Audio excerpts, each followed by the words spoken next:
Hi and welcome to my channel, Anna and the Aardvark. If you don't know me, I'm Anna, this is the Aardvark, and we make videos about our lives.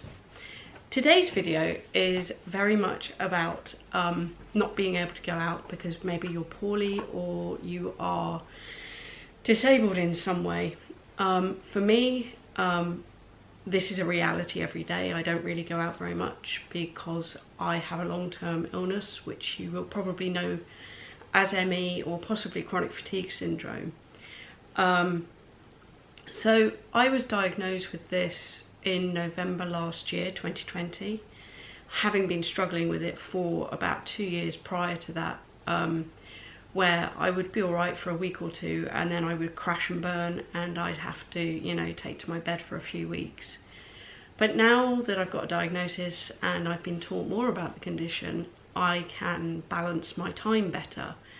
However, I'm still not well enough to live the life that I used to lead. It's taken a lot of adjustment, and it's it is still an ongoing process of learning. And what I want to do in these next two videos is talk to you about how you can cope if you yourself are stuck indoors for any length of time. I am aware that I'm possibly at a slight advantage because I'm autistic and I don't need the social input that non-autistic people need. I'm very happy to stay on my own, in my own company for days on end. I don't really get lonely.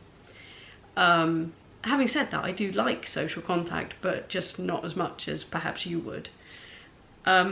So today I'm going to talk about the practical side of being indoors, and then next week I'm going to look at the fun things that you can do literally from your bed, because there's quite a few. Oh, no rude thinking here, we're not doing that. Anyway, on with the practical side of things. The first thing for me was to adjust my mindset. It would be so easy to sit down and dwell on what you had before and how wonderful your life was, and now you've got absolutely nothing and it's not fair.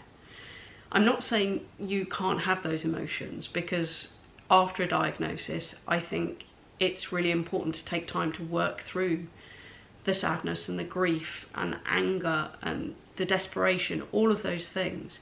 It's really important to give yourself time to do those emotions. But once you're kind of beyond the initial bad stuff, you need to start thinking in a slightly different way.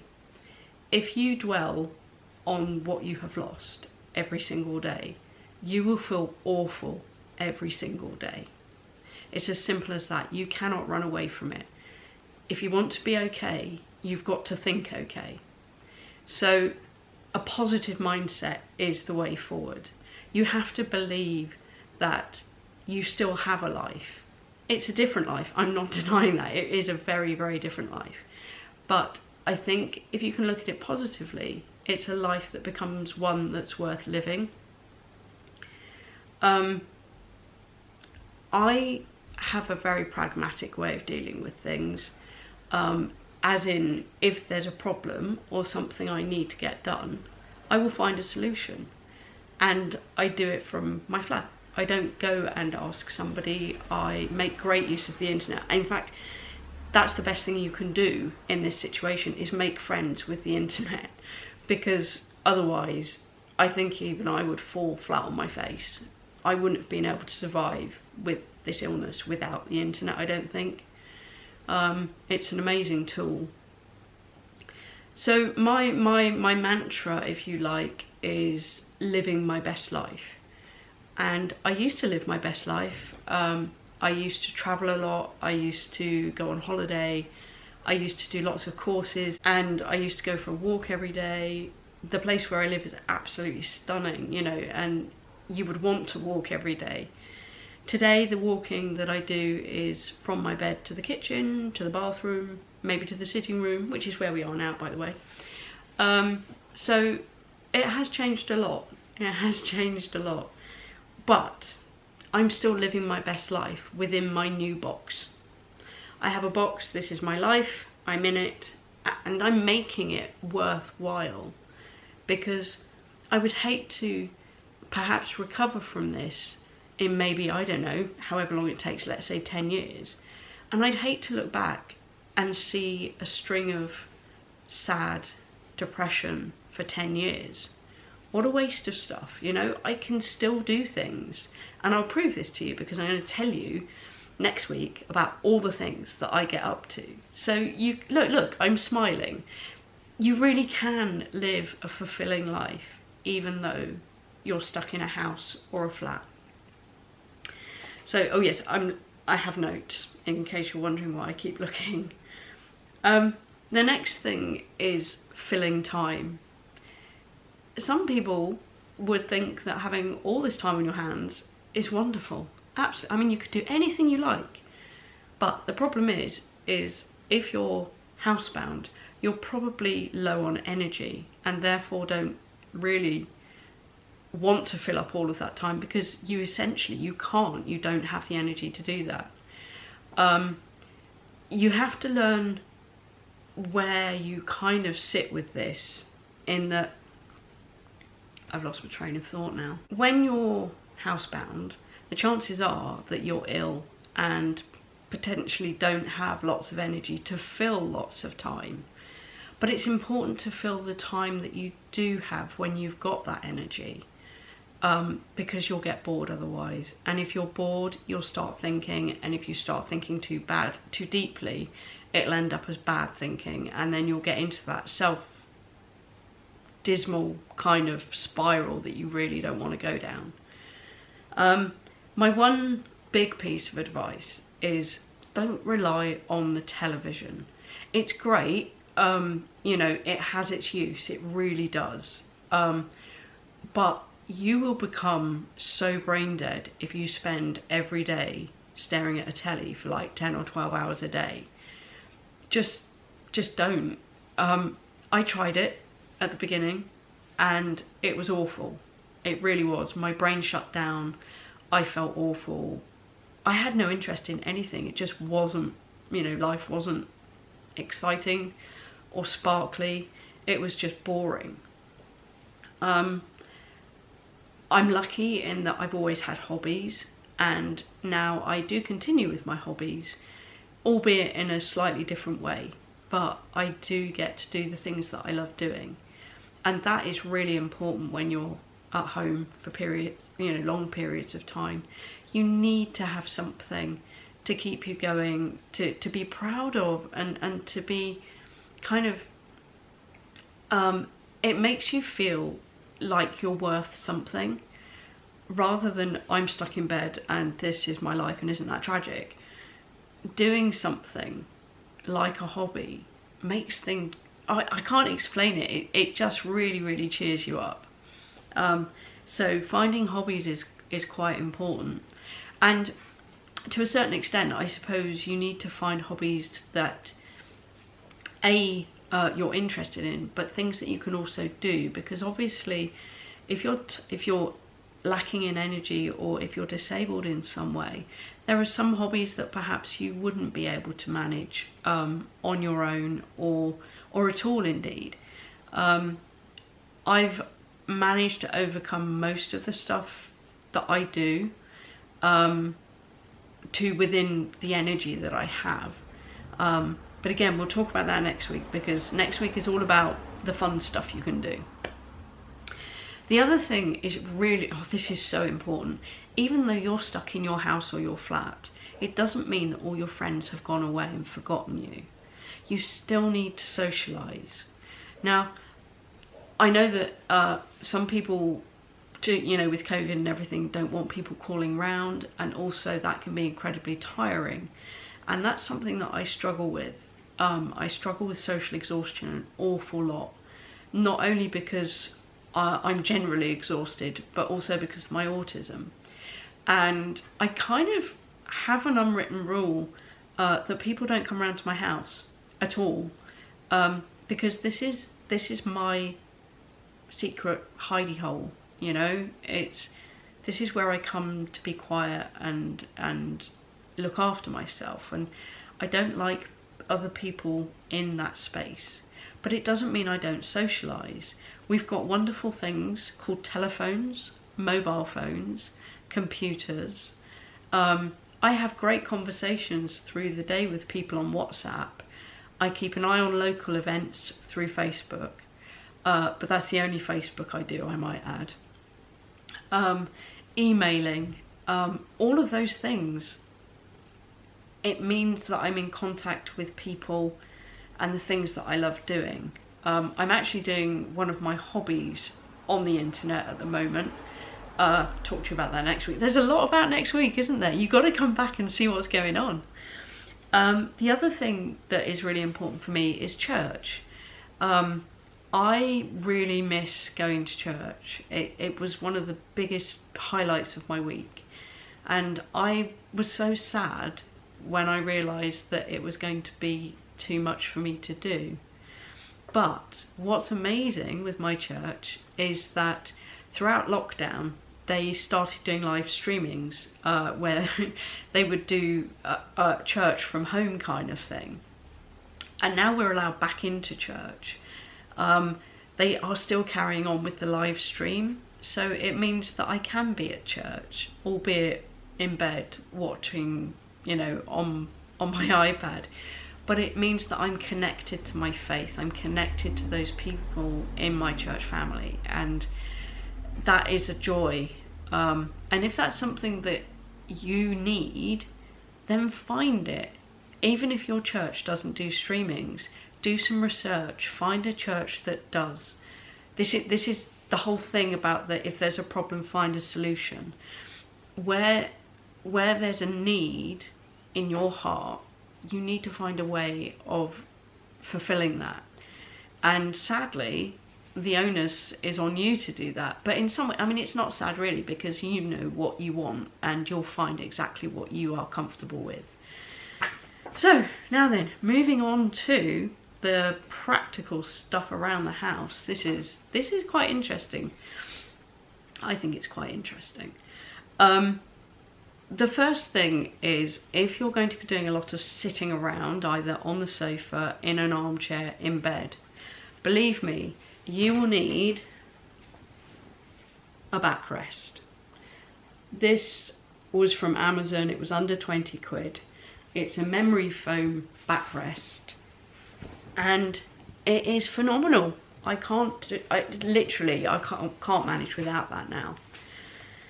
The other disabled aid, I suppose you would call it, that I have is I have a stool in the kitchen which is on wheels, and the reason that I have that is because there are some days where I'm so weak that I can barely stand up.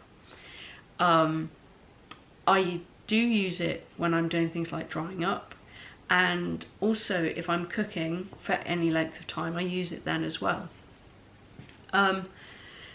Cooking. Okay, so I'm a real foodie, real foodie. And I used to love doing really complicated recipes on a weekly basis. It was one of the highlights of my day. Not anymore. Half an hour standing up cooking is too long, far too long. So I've learned to eat healthy, easy food. And sometimes I do eat ding dinners, you know, frozen things you chuck in the microwave. And I have no shame about that, actually, because needs must. If it's a day when I can't manage a simple meal, then something goes in the microwave. You've got to eat, so you've got to, I had to get my head around the whole thing about not being able to cook properly anymore. I tend to go for two main sorts of dishes if I'm cooking. One's called the slab of meat meal, and the other one is a bowl of yumminess type meal. So the slab of meat is literally like a chicken breast in the oven. I will have that with either rice, pasta or mashed potato. If it's mashed potato, it's frozen, it goes in the microwave, it cooks in 3 minutes. It's amazing. Who knew? And I also use microwavable vegetables. You can get like bags with 4 individual portions in them, and they take like 3 minutes in the microwave. So as you see, it's a boring meal, but it's enough. You know, that's all you really need. Make use of sauces. That's my advice. Otherwise you'll get really bored.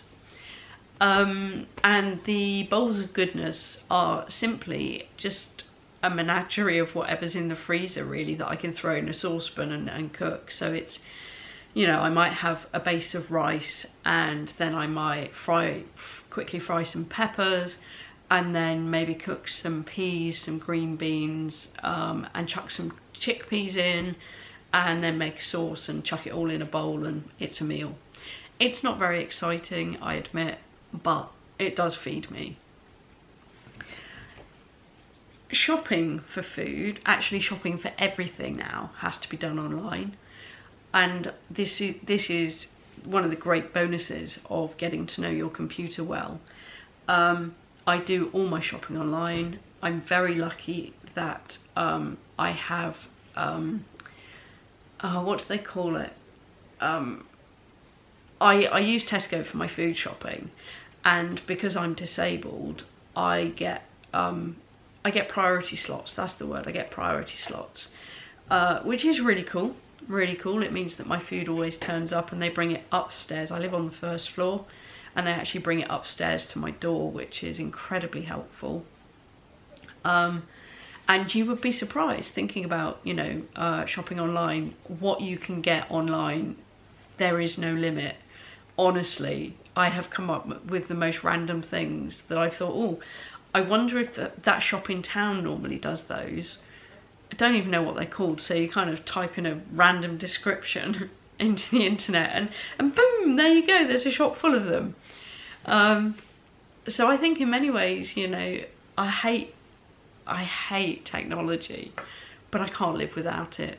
And that was quite surprising, that, you know, I've had to accept that I rely now on that technology. Laundry, we all need clean clothes, clean bedding, etc, etc. My best advice is have 2 or 3 sets of everything. So your granny or your mum might have said this to you before. You're wearing one, you've got one in the wash and one in the cupboard. And that's kind of how I do it, because I don't want to have to do loads of laundry, because it's quite tiring, you know. So I have enough clothes to last me 2 weeks. So at the weekend I will wash all my clothes that I've worn during that week, and then every other week I will either do a set of bedding or a set of towels, and it condenses things. You know, you don't have to look amazing. You're staying indoors. It really doesn't matter if you're not looking flatteringly wonderful. Ironing, forget it. Don't even bother.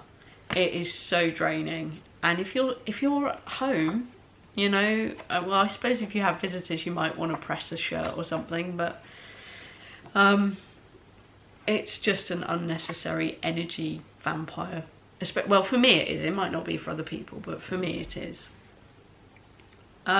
Cleaning, the bane of my life. I used to be really house proud, and it's taken a lot for me to step down from that. I probably don't clean apart from maybe once a month.